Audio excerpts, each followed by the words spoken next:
Well, today I get to introduce our speaker who actually probably needs no introduction. I see many here who don't usually come, but you're here today to hear Carole. I said you're kind of the unofficial Carole Shoquist fan club. And so we are delighted. We are delighted that you're here, and we can't wait to hear what Carole has to share with us. In case you don't know Carole, let me tell you, many of you may know that she and her husband Lauren are to say they're very active in Gideon's is an understatement. They practically run the whole Gideon's program in this area.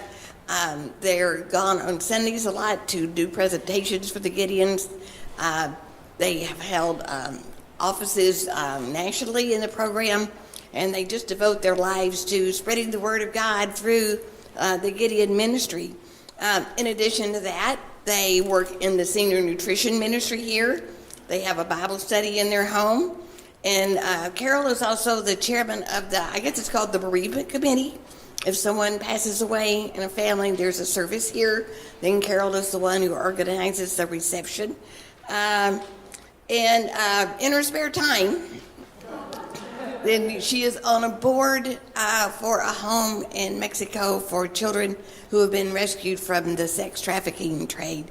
And she's here today to show us and tell us about how God is involved in the lives of these precious children and how he restores them. So I could hardly wait. So make Carole welcome. And Carole, we're ready for you to lay it on us. Well, being involved in this ministry of rescuing innocent boys and girls from the sex trade has certainly been a lesson to me in trusting God. God called me out of my comfort zone many times in my Christian walk, but this has been beyond my thinking, especially when it came to danger. The phrase, "when God calls, he equips," are no longer empty words to me. When God called me to do this for him, he equipped me by giving me peace in the midst of going into a part of a very evil world. And he has given me wisdom beyond my own. These days when the phone rings and that I see that it's Jane, our director, I immediately shoot up a prayer to God. Give me wisdom. Caring for so many children who have so many varied needs and situations requires his wisdom, not my own. God equips us with special gifts that he gives each one of us. Sometimes when he calls us to use them, it's not easy to say yes. And I'd like to share with you a journey that God took me on 10 years ago. It started even before I was aware of what God was preparing for me. For months, I kept reading in my quiet time about trusting God in all things. It became so embedded in my heart that when I got a phone call, I was prepared for it. A missionary friend, Jane Christensen, we have known for over 40 years, called me. She had been involved in rescuing girls from the sex trade in many different countries with wonderful success. Now she was concentrating in Mexico, Juarez in particular. She was calling to ask me if I would be on her board of directors. My first reaction was, surely must be some other woman who could do this. But trust me came into my mind. She continued our conversation. She said the other members of the board were 3 men who were high-powered Christian leaders, and then me. Intimidation? But still, trust me. I remember Jane relating the families who had lost their daughters to kidnappers and the grief that they went through. How Jane watched as the buses who picked up the girls after a day of work at the factories, directing certain girls to specific buses, never to be seen again. I have known that life has no value in that town, especially for women. But before I begin, I'm going to like to bring you the testimony of God's renewing process in our executive director's life. Her name is Jane Christensen. Jane grew up on the East Coast, being a product of the drug culture of the 70s. She and her friends would rob jewelry stores many times a week to fund their drug habits. And I asked Jane a number of years ago how much money it would take to fund her drug habit. She said it probably took about $2,000 a day just to maintain, not even to get high. As a result, she found herself incarcerated many times and resulting many times in court because of this. Her medical doctor told her she was hopeless. Her rehabilitation counselor said, "You're hopeless." Her attorney said, "You're hopeless." The last time that she was in jail, though, she found a discarded Gideon Bible by the commode. It was the only light in that facility. Jane had never had a Bible in her hand before, and just happened to flip it open to Isaiah 1:18, where it says, "Come now, let us to reason together, says the Lord. Though your sins are like scarlet, they should be white as snow. Though they are red like crimson, they shall become like wool." That verse spoke to her heart, and she got down on her knees on that hard concrete floor of the jail and invited Jesus to come into her heart and forgive her sins. She was immediately healed from her drug habit, and that had gripped her life for so many years. She told God that she would serve him any place he wanted her to go, and that is how she became founder of Renewed, reaching out to those young people who need to be renewed, just as Jane needed to be renewed. When we first began this mission, it was rescuing girls from the sex trade. But as the years went by, we realized that the boys needed to be rescued as well. So we were first called God for Girls. But when we started taking the boys, we changed our name to Renewed. Our prayer is that as the children live with us, they will be renewed physically and spiritually. Our mission is based on Psalm 103, verse 5, so that your youth is renewed like the eagles. Mexico suffers with over, listen to this, 14,794 crimes of sexual assault against children every day, according to their national statistics. Renewed provides 2 safe houses in Juarez, one for minor girl victims who have been rescued, and the other for boys, minor victims. In addition, we have our own private school that they all attend. When law enforcement rescues trafficked children, they are processed through one of several governing agencies, and then it's decided where they're going to place them. We work closely with every agency involved, and they tell us that to their knowledge, we are the only program for trafficked minors in the entire nation of Mexico. The alternative for bringing these rescued young victims to one of our homes is placing them in an overcrowded orphanage, often with hardly any staff. So you can imagine what goes on there. We know that a trafficked victim desperately needs Christ working in their lives. They also must have professional counsel, compassionate educators, and a support system that's just like a family to them.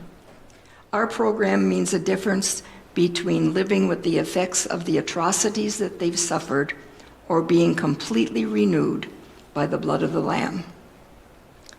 The political climate in Mexico was changed immensely to the good in the last elections last fall. The new governor is a woman, and she's very positive with the care of children. Consequently, about a week before I went to Juarez, which is about a month ago, a large house for children was raided by the Mexican government. It was a house of horrors. They had kept children hostage for 3 years.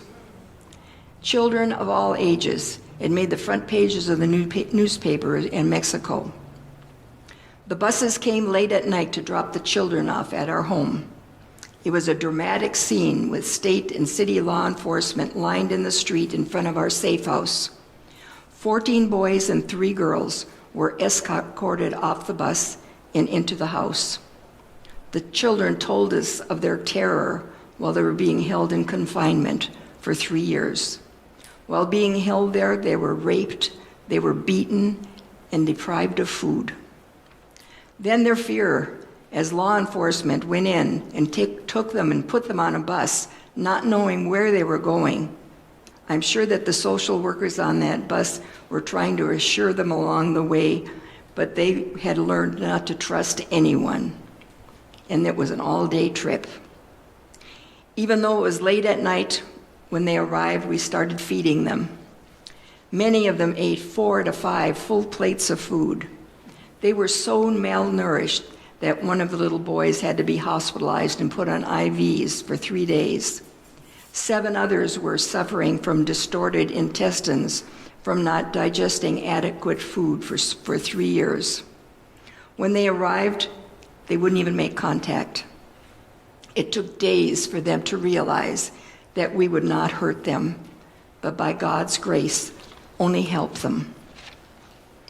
Another thing that happened that night was that when everyone was full and the dining room was cleaned, a little boy was seen on a camera.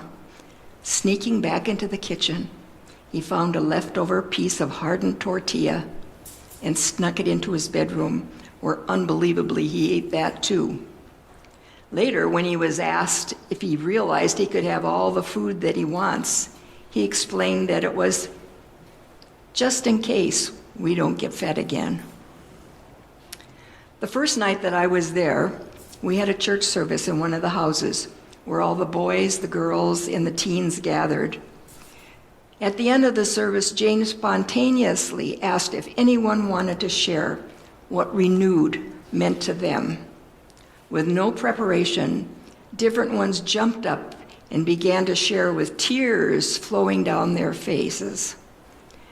As part of our healing program, our staff conducts an interactive discussion every evening after a Bible study and prayer. This young boy, who had just turned 18 and had come off of that bus, he got up and said, "I've never known love in my life, but I know what it feels like now." Mary came terribly traumatized. She didn't know if she could ever heal. But after experiencing the work of Jesus Christ in her life, she began to display a bubbly and contagious joy. Just 6 months after her arrival, Mary is becoming established. She's learning how to sew products with excellence and is among those leading in entrepreneurship. While she was with us, her little baby girl was born. The second night that I was there, she wanted to show me the little dress she had sewed for her daughter that day. And she also had sewn me a purse with the same material as her baby's dress. Mary is 18 years old. I remember when Brian came to our house. He was 12 years old. His sole caregiver was his grandmother. But when he was 12, she passed away, and Brian's world just shattered into broken pieces. He was devastated and felt abandoned and rejected. Brian was soon surrounded with crime and became violent. He was thrown out of school. At the age of 12, this distraught young teen was brought to our home.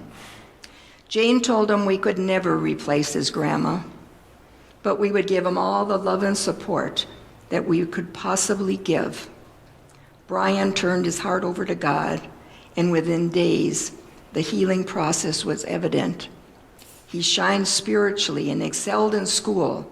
He not only caught up, but surpassed his peer level. With government-issued tests, he skipped 2 grades. For preparatory school, we enrolled him in a private university, where now he's going to begin college-level courses in law. Brian wants to help others who were just like him. We built a little one-room cottage for him out on the patio because he is 21 now, so he can have the privacy when he studies. Brian also serves full-time on our staff, ministering to all the children, but with a special focus on adolescent and teenage boys. He's such a wonderful example to our boys. He's going to school to become a lawyer.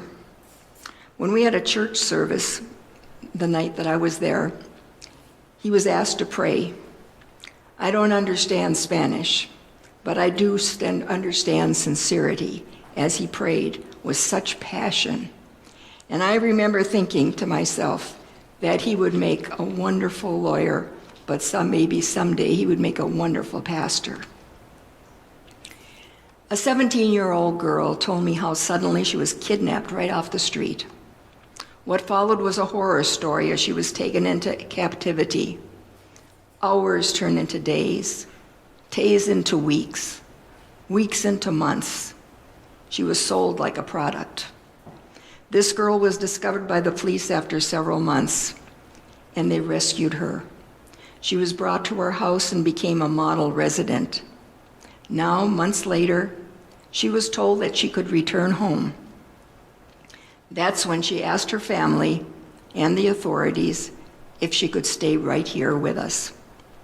It is wonderful to know that we're providing a place where residents feel God's love and safety, and where they can learn to transcend above all those memories in a home that they chose to stay in. Many of our residents have known the horror of kidnapping. Others have known the anguish of a trusted family member selling them to pedophiles. And others were abandoned on the street and used by traffickers. Some of their stories differ, but each one of them seriously needs the healing that only God provides. As part of our healing program, 4 educators serve on our staff, providing academic classes every weekday. In the afternoons, we have separate physical education classes in each home. In addition to academic education for every age group level, we also have launched a micro-enterprise project. As part of our healing program, staff members teach sewing, painting, woodwork, and other skills in the afternoons. Our seamstress is teaching the ladies who have never sewn before to make beautiful reversible tote bags and learning what it would take to start a small business for themselves. This will empower them and their children for the long run. Mexico has called our mission to help with the deluge of young mothers, babies, and children who have arrived in Juarez in unprecedented numbers. Coyotes are paid to coerce them to join caravans, but like traffickers, they promise the moon, but take them on a life-threatening journey. These young mothers have sobbed over what they've experienced. They have been beaten, raped, their children have witnessed atrocities, and some of their babies have even died. One young mother was wandering the streets of Juarez with a baby, a 4-year-old daughter, and an 11-year-old son. She had known severe abuse and exploitation. Our psychologist, Vicki, saw her distress and struck up a conversation with the mother. Later that day, they became part of our family. It's been 5 months now, and I can't even describe how sweet, kind, and grateful they are. To meet them, you'd never know what they had suffered. Their lives have been so thoroughly renewed. We have hired Diana to work with our young children. We receive no funding from the Mexican government or U.S. grants. Renewed is completely dependent on the generosity of church family and friends. We have 3 houses in which we have a school, a nursery for the babies, and because some of the girls come in pregnant, and of course they have their babies with us, and then bedrooms. Right now we have 45 children and we are really maxed out. There are bunk beds in all the bedrooms, and the quilters here at the Foothills Church have sent many quilts for these beds. A church has donated 2 large vans to transport the children to our school every day. We wouldn't get by here in the States with having the children crunched in those vans. It's just comical seeing them pile out of that van. Not long ago, a 12-year-old boy and his sister jumped out of their assaulter's speeding car, but miraculously, a witness called the police. He was severely bruised, but he was smiling. By evening, they asked us, "May we stay here forever?" The new government has been busy rescuing victimized children. You can imagine what it costs to feed so many mouths. Right now, it's about $1,000 a week. It takes 4 of our staff to go grocery shopping each week. This is just one table at mealtime. We have 18 required staff members, certified social workers, a psychologist, teachers, house parents, and a doctor on call. A young girl in Guatemala, Stella, felt compelled to help her older brother. In their rural village, they had very little with no running water in the home. Abraham, her brother, was working on a crew of clearing trees to create a road when the tree fell on him. He became paralyzed from the waist down. He's been in and out of primitive hospitals. Stella, a petite, then 22-year-old, caught word of a caravan going to the United States. Her parents didn't want her to go, but she knew that they could not afford help for her brother, medical help for her brother, and so she left to find better work. They walked days and evenings, sleeping only a few hours each night. Then the unthinkable happened. They were caught in a severe snowstorm with ice. 5 people in the group collapsed and died. The coyote was stretching a path in waist-deep snow, which eventually would cost him both of his legs and life. Crying and desperate in the streets of Juarez, Stella was found by a woman who is a hero indeed. When she got Stella to the hospital, the frostbite was so severe, they had to amputate all her fingers past the knuckles. Following surgery, the hospital called us and asked for our help. Stella arrived in our home crying, "I want to die, I want to die." She was terribly weak, frail, undernourished. The gravity of her depression was undescribable. The day Stella accepted Christ as her Savior was overwhelming. She turned over unimaginable wounds to her healer, and God began a work like no one else could in her life. As part of our healing program, a registered nurse serves on our staff. She visits residents daily, monitors their health, and brings them to the doctors and specialists as needed. Now Stella brightens up every room as she walks into with her beautiful smile and laugh. As healing developed, she began to draw with a pencil. That launched our painting studio. Stella now serves on our renewed staff. And you will see a couple of pictures in the back that she has painted. They are very simple, but remember, Stella only has a thumb on her right hand. Stella was still very concerned about her brother, because he's in that small village hospital without very much medical attention. Her goal was to earn enough money to get him transferred to a larger town in a bigger hospital. When Lauren and I heard about this, we thought we could help. Lauren had been in charge of Guatemala for the Gideons for several years, and he had some contacts. Carlos, one of the men we knew, traveled 150 miles on mountainous roads to go to that hospital to speak to the doctors to see if there was any hope for Stella's brother. He found there wasn't. Of course, that was not good news for Stella, but at least she knew that all that was possible for him was being done. We try to make the lives of these children as normal as if they were living in a family. We do a lot of celebrating. This young boy had never had a birthday party or a cake in his whole life. He was overcome with gratefulness and stood there crying. I was amazed at how these young boys were playing chess. These boys are unrelated to each other, but it just shows how they look out in love for each other. The smallest one is 2 years old, but God's love just permeates the homes. As part of our healing program, a professional psychologist serves on our staff.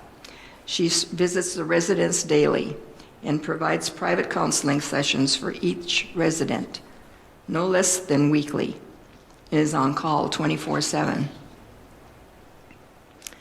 Let me introduce you to one of 3 sisters who were rescued from sex trafficking. This little girl was 5 years old. Her 2 older sisters were 8 and 11. Their parents sold them into sex trafficking so they could benefit financially. Just think of your children or your grandchildren at this age experiencing those atrocities. Each day is filled with Bible study, school, exercise of some kind, eating, or just hanging out together. In spite of the tragedies that have taken place in their life, we try to restore these young people mentally, physically, but mostly spiritually. This is the 3rd time this year we have had to ask Tony, one of our staff members on the right, to move his office because of increased residents. We just keep invading his space, and he continues to be so gracious. The boys work with him to turn a little niche in their home into his office. And so on the left is a young man who came to us when he was 11. A couple of years later, he was moved by authorities with a governmental change, but his heart was still with us. He never gave up, and just last week, he was finally brought home after all those years. Our hearts were elated. The young man in the middle came from that raid that was in the House of Horrors. Thank you.